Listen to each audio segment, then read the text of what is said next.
An unusual July weather pattern is about to occur, and this will lead to the chance of significant severe weather in very strange places for July. It all begins today, where we have the chance of seeing severe weather including large hail, damaging winds, and maybe even a brief tornado. But as we go into Tuesday, the severe weather threat shifts way north, and we have places like northern New Hampshire, northern Vermont, extreme northeast New York, and even Maine in the crosshairs for potential significant severe weather. But not only that, on Friday we have a chance of seeing significant severe weather, and this is the area that concerns me the most. We're talking a large damaging wind and tornado threat on Friday. And it's clear we have a lot of things to go over in this forecast, so let's jump right into it.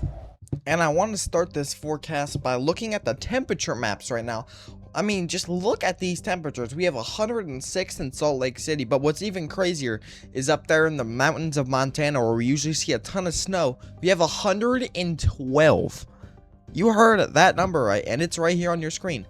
112 degrees Fahrenheit up there. You can see that is the hottest spot in the United States. That beats over Arizona. It beats over every other place usually that would see this. Even Texas right now is in the 80s and the 90s. But since we have our heat wave moving through, like I talked about a few days ago, this is some crazy heat that we're talking about. 112 is unsurvivable. And this might even get to 113 there in Billings, but as we go to the overnight hours, you can see the lows go down to about 95, 94, and then as sunrise starts to come back up, it goes back up to 90s. We're at 90, we're at 100, we're at 101, and it's nearly not going to be as hot as today, but it's still going to be pretty hot tomorrow. And of course, we have our severe storm threat, and I think over the next few hours, might get a little bit crazy. As you can see, we have some possible supercell development there by Atlanta, and this is even one. They're going to remain when they develop mainly by the East Coast, by the shore. But you can see we have another one that looks like it's starting to develop there by Pensacola, and another one by Dolphin. Now we're gonna have to watch this very close for the chance of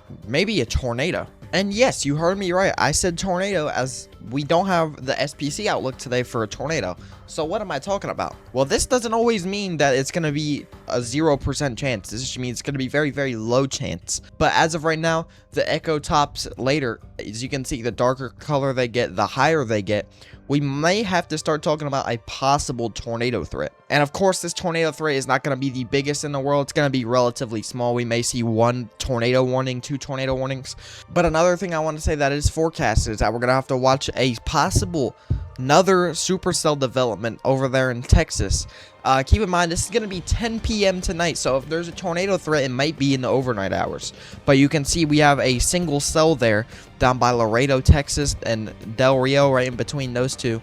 That looks like the echo tops are pretty high. Of course, this is just a forecast. This is not actually like 100% on what's happening.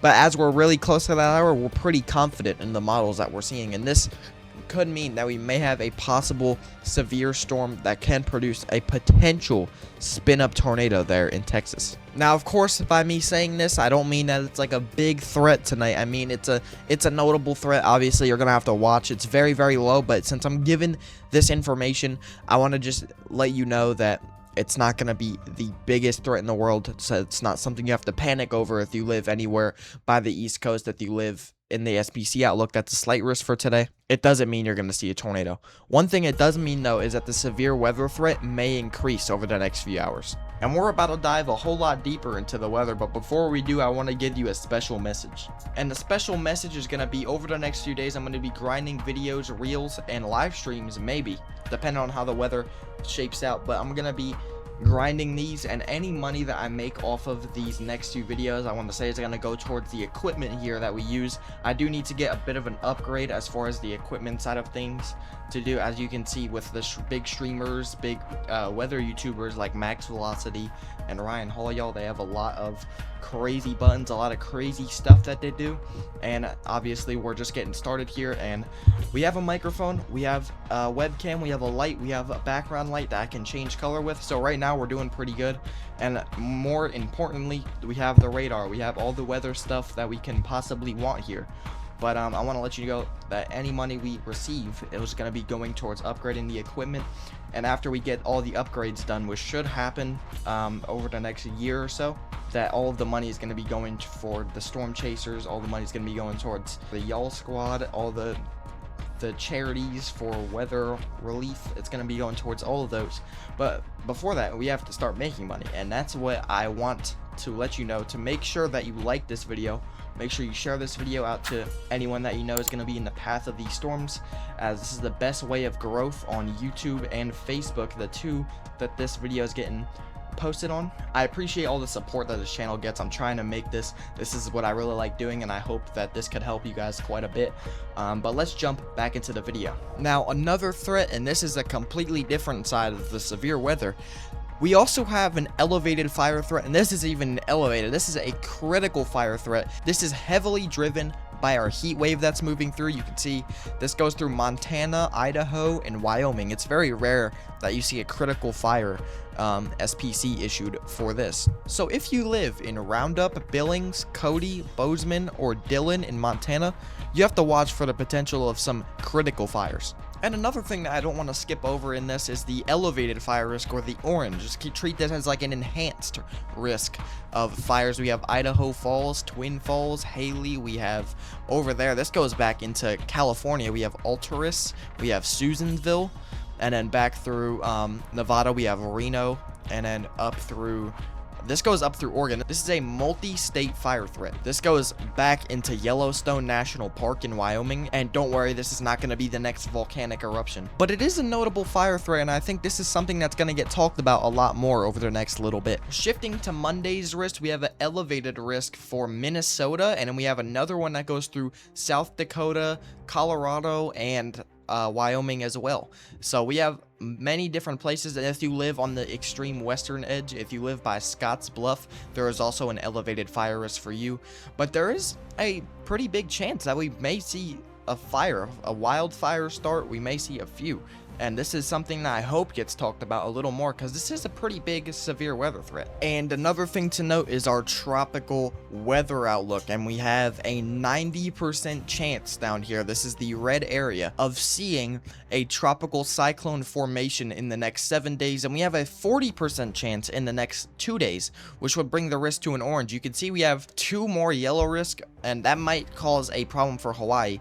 We'll get into that in a minute. But if this one were to develop too, this could also cause a problem for Hawaii. All of these areas right now that you see on your screen, they could become tropical cyclones, and Hawaii, you're gonna be in the path of pretty much all of them. The best case scenario is that a few of them kind of go away from the island, but we're pretty positive that this one is going to become a tropical cyclone. So yes, this is going to be something to watch over the next few days, and I'll update you guys in the next video. As far as the flash flooding side of things go, you can tell we did have that crazy bit of flash flooding that happened over the last few days. We had upwards of almost a foot, or I think around a foot of rainfall in Missouri, which prompted a flash flood emergency. Very rare that you see one of those, but we had a flash flood emergency issued for parts of Missouri. But today, yet again, we have another slight risk for excessive rainfall or flash flooding for the Carolinas, and then this goes back through Virginia if you live in southern West Virginia, if you live in central to southeast Kentucky, if you live in northeastern Missouri, if you live in northeastern Tennessee, that includes Nashville, then you could be seeing some flash flooding today. Tomorrow, this risk shifts to the south central United States. We have places like DFW, Houston, San Antonio, Texas under the threat for potential flash flooding. And if you live anywhere in Louisiana, I'm not forgetting about you. We also have a slight risk for New Orleans in Louisiana. The day 3 outlook limits this a little bit more. This makes it so Houston and San Antonio are the primary 2 big areas that are in the threat for a slight risk of excessive rainfall. Wednesday risk pushes this further to the west.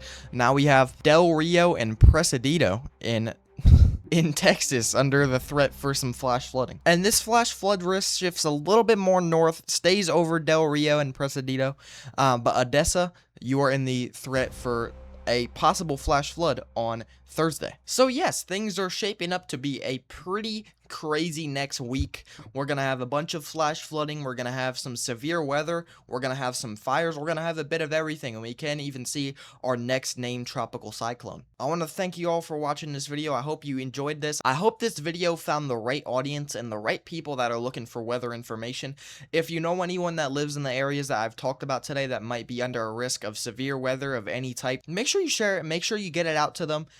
share it to whoever you know that could be in the path of these storm systems or tropical systems or really anything, because this is how this channel is going to grow. We got to get this information out to the right people and the people who need it. So I appreciate each and every one of you for watching this video. I hope you have a amazing rest of your day, and goodbye. Ooh.